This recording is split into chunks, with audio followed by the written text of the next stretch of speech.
Vamos fazer a nossa revisão, galerinha? A gente teve bastante informação sobre bases, é um conteúdo bem legal, e aí a gente revisa e depois você pratica lá na sua atividade, tá bom? Então vamos lá para a nossa parte 2 da nossa aula de número 35. Bora no slide. Como a gente está falando dos compostos inorgânicos, já aviso vocês que a gente ainda tem mais duas funções para conhecer. Nós conhecemos os ácidos, conhecemos hoje as bases e ainda falta nós conhecermos os sais e os óxidos.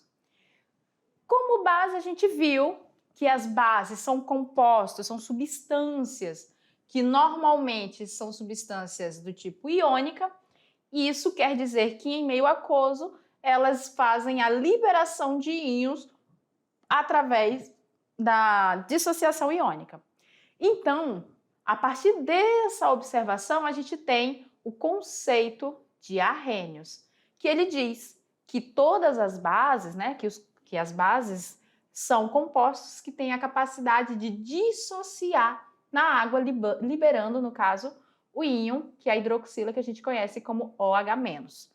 Ressalva, lá nos ácidos a gente viu que eles sofrem ionização por serem compostos geralmente do tipo covalentes.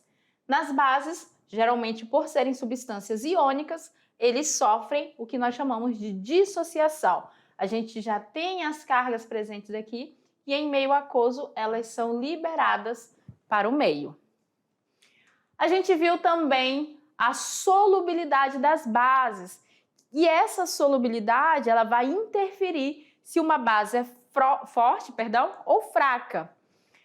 Nas bases que são totalmente solúveis, que no caso são as bases provenientes de metais alcalinos, elas são bases consideradas fortes, com exceção da amônia, que sofre ionização e é considerada uma base fraca. Vou botar aqui forte, porque o F, fraca, forte. E aí nós temos as bases dos metais alcalinos, que são parcialmente solúveis, e com exceção aí do nosso magnésio, A nossa base a partir de magnésio ela é praticamente insolúvel e é uma base do tipo fraca.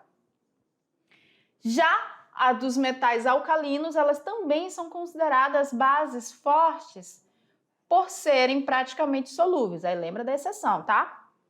E aí a gente tem as bases de outros metais, como a gente conheceu, por exemplo, as de alumínio, que são praticamente insolúveis. Todas essas aí são bases consideradas fracas. Na nomenclatura a gente viu que a gente pega a palavra hidróxido, que já está representando a nossa hidroxila, hidróxido D, e aí dá o nome do nosso cátion. Quando o cátion forma mais de um tipo de base, a gente identifica o número de oxidação, ou seja, a carga que ele tem, por exemplo, pode variar de 3 e 2, em número romano lá no final da nossa nomenclatura. E aí a gente viu lá, por exemplo, o ferro 2 e o ferro 3. Então ficou hidróxido de ferro 2, hidróxido de ferro 3. Aqui, ó, isso a gente usa para diferenciar. Somente quando o nosso cátion pode formar mais de um tipo de base, tá? Quando o cátion forma só uma base, como é o exemplo do hidróxido de sódio, aí você coloca direto, hidróxido de sódio, tá bom? No mais, agora você vai lá, vai fazer a sua atividade, vai praticar e testar os seus conhecimentos e eu aguardo vocês aqui para a gente fazer a correção juntos, tá bom? Boa sorte!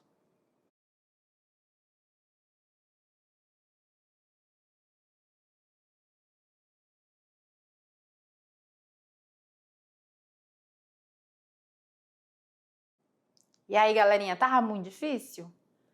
Não muito, né, gente? Não tem cálculos para vocês estarem batendo cabeça. É uma questão mais de entender o conceito e, às vezes, o que pega um pouco ali é para definir as nomenclaturas. Isso aí eu entendo que pode dar uma confundida aqui e acolá, não tem problema. Faz parte do processo, tá, galerinha? Para a gente tirar essas dúvidas, vamos lá para o nosso momento, que é o Tirando Dúvidas. Vamos lá?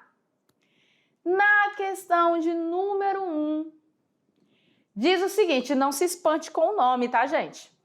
O sangue do diabo é um líquido vermelho que logo se descora, ao ser aspergido, sobre um tecido branco. Para prepará-lo, adiciona-se o hidróxido de amônio em água, contendo algumas gotas de fenolftaleína. Ah, isso é bem legal. O que acontece aqui, gente? Você vai formar um líquido vermelho, né? A partir dessa adição da amônia e da fenolftaleína. Esse líquido ele é um vermelho intenso, por isso que é dito como sangue do diabo. E aí você pode espirrar, né? Aspergir ele sobre um tecido branco. Normalmente os químicos fazem isso porque os nossos jalecos são brancos. E observa que depois ele descora. A cor vai desaparecer, essa cor vermelha. Vai desaparecer. E aí a questão quer que você diga por quê?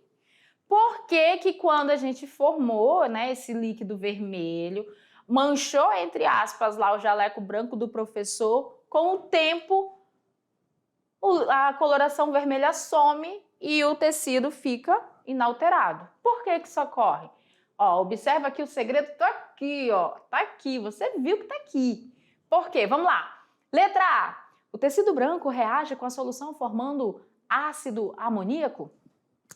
Letra B. A fenolftaleína evapora? Letra C.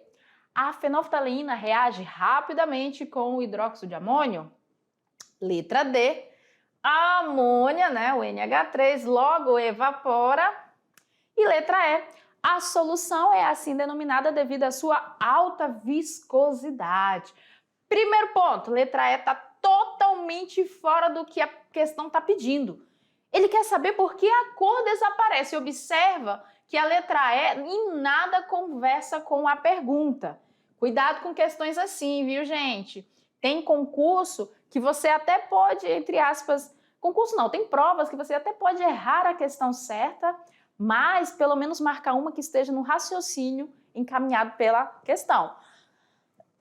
A letra E, ela é uma alternativa que em nada conversa com a pergunta. Então, de todas elas, digamos que é a mais errada. Vamos lá. Letra A, o tecido branco, ele reage com a solução formando ácido amoníaco? Não, não é o tecido branco. Ele não vai reagir. Lembre-se que o líquido vermelho é formado pelo hidróxido de amônio com a fenolftaleína. A fenolftaleína, ele é um indicador ácido básico. No meio ácido, ela é o quê? Incolor. No meio básico, ela fica uma coloração rosa, avermelhada. Então, quando eu adiciono a fenolftaleína aqui, ó, no meu hidróxido de amônio, ela vai ficar na coloração vermelha devido à presença da minha amônia na água, que vai estar formando os íons hidroxila, identificando que é uma base. Só que a gente viu que de todas as bases, a amônia, ela é a única volátil. Então, olha só, quando essa amônia que está ali, ó, NH3 mais água, forma o NH4OH, certo? Isso aqui só existe em meio aquoso. E isso aqui só existe enquanto isso, que é a nossa amônia, estiver presente na água. Se a amônia evaporar, o que eu vou ter no final? Só água. Então, com a evaporação da amônia, a minha fenolftaleína, que estava na coloração vermelha, ela volta para a sua coloração de origem, que é a coloração da fenolftaleína neutra, ela é incolor. Por isso que essa coloração vermelha, ela vai desaparecer.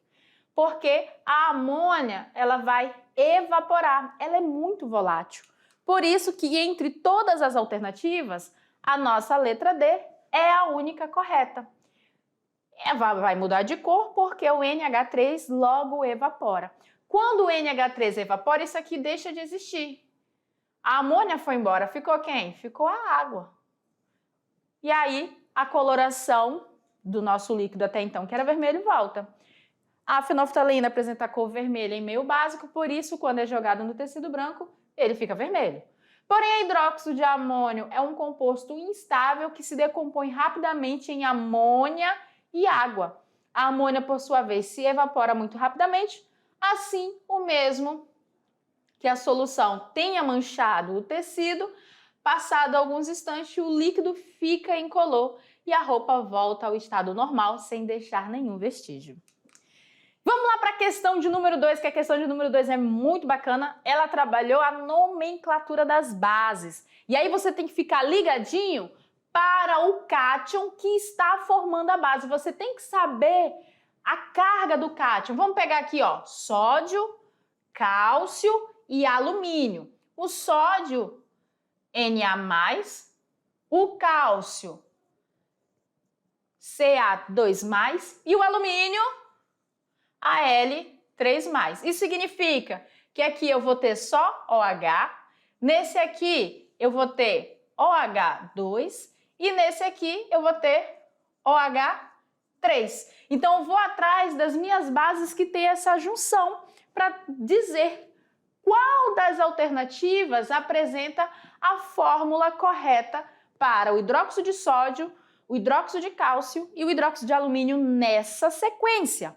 Hidróxido de sódio, vamos lá. Tudo o que não tem só uma hidroxila tá errado. Ó, aqui aparece 2, então tá fora. Aqui também, ó, então tá fora. Aqui também, então tá fora. Ficamos entre a letra B e a letra E. Vamos para os outros. Quantas hidroxilas eu tenho que ter para o cálcio? 2, porque o cálcio é 2+. Então aqui tem 2, aqui também tem 2. Opa, tá igual. Ainda não deu para desempatar. Ainda estamos entre a letra B e a letra E. Então, vamos para o alumínio. Quantas hidroxilas eu tenho que ter para o alumínio? 3. Porque o número de oxidação dele lá é 3+. Ele pode perder até 3 elétrons. Na letra B, eu tenho AlO2. E na letra E, AlO3. Então, a letra E é a nossa alternativa correta. Aqui a gente tem a fórmula corretinha das 3 bases solicitadas no enunciado. Desculpa.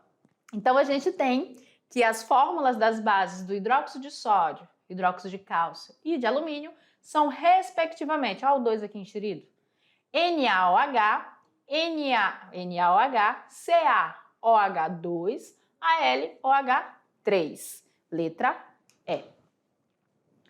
Questão de número 3 diz o seguinte: considerando-se uma certa substância, faz-se as seguintes as afirmações a seguir. Então, ele está considerando uma substância genérica e aí ele faz as afirmações com relação a ela.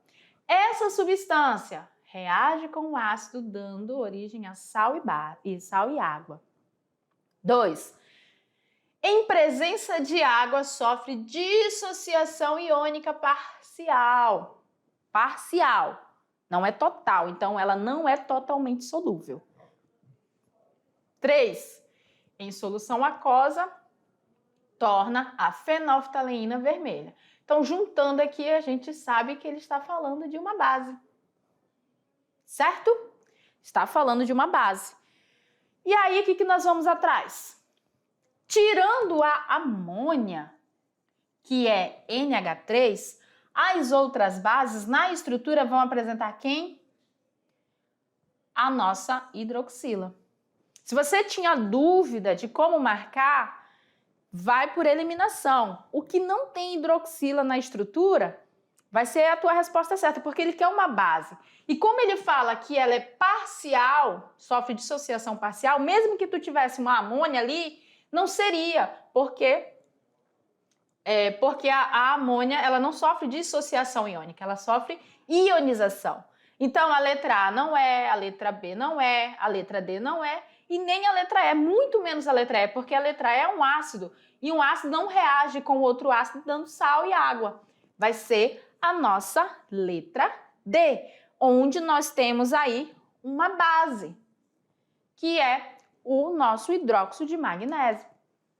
Então, para as afirmações que nós temos, que diz que reage com o ácido dando sal e água, que em presença de água sofre dissociação iônica parcial e que em solução aquosa torna a fenolftaleína vermelha, a substância que se enquadra nessas propriedades dadas vai ser o nosso hidróxido de magnésio, que é uma base fraca, tá, gente? É uma base fraca por ser quase que insolúvel em água. Ela não tem ali um grande grau de dissociação em meio aquoso, por isso que ela é uma base fraca. Por isso também que ela é muito indicada para ser um antiácido, por ser uma base fraca. A gente não pode jogar lá no nosso estômago uma base forte. Por quê? Porque a base forte ela tem um alto teor de corrosão. Aí você está com acidez, que é o HCl lá já corroendo seu estômago. Aí você vai, toma uma base forte e pronto. Ah, não é legal. Até todo o canal digestivo, até chegar no estômago, essa base já saiu derretendo tudo. Então, as bases fracas, elas são trabalhadas desta maneira, né? Essas duas em particular, o hidróxido de alumínio e o hidróxido de magnésio, como um antiácido, tá? E aí a gente fecha essa parte das nossas atividades, galerinha. Fique ligadinhos nas nossas aulas, nós temos ainda 2 funções inorgânicas para conhecer, e aí são os sais e os óxidos. Os sais é bem legal porque os sais, como a gente já viu, que eles são originados a partir das interações que existem entre os ácidos e as bases, obviamente, nós vamos ter bastante reação, se prepare, bastante reação de neutralização de ácidos e bases para a gente observar os sais formados. E um detalhe bem legal, um spoilerzinho bem bacana para você. Gente, quando a gente fala sal, não se peguem somente no sal de cozinha que a gente conhece, tá? Sais, existe uma grande infinidade de sais naturalmente, tá? Que são substâncias que estão aí no meio ambiente, que são sais e que são utilizados para diversas funções dentro da indústria, dentro do dia a dia. Então, tem que ficar bem ligado para você observar que não existe só o cloreto de sódio, não, tá, galerinha? Com relação às bases, para a gente fechar, nós temos aí esse estudo. Muitas bases, assim como muitas outras substâncias, são muito utilizadas no nosso dia a dia, principalmente quando a gente fala de agricultura, quando a gente fala de tratamento de solo, tratamento de água. Essas substâncias se encontram muito presentes, assim como também os nossos indicadores, para a gente fazer uma análise de solo, para a gente saber o pH de uma água de uma piscina, de um banho, de alguns locais, a gente sempre vai estar utilizando aí os nossos indicadores, sejam eles as soluções ou ainda o papel de tornassol, que também é muito utilizado. No mais, galerinha, a gente vai ficando por aqui com essa nossa aula e a gente se vê nas próximas, viu? Ó, não deixe para estudar só quando a prova estiver chegando não, tá? Já começa a revisar o seu material para não correr o risco de ficar para a última hora. Mas a gente se vê na nossa próxima aula.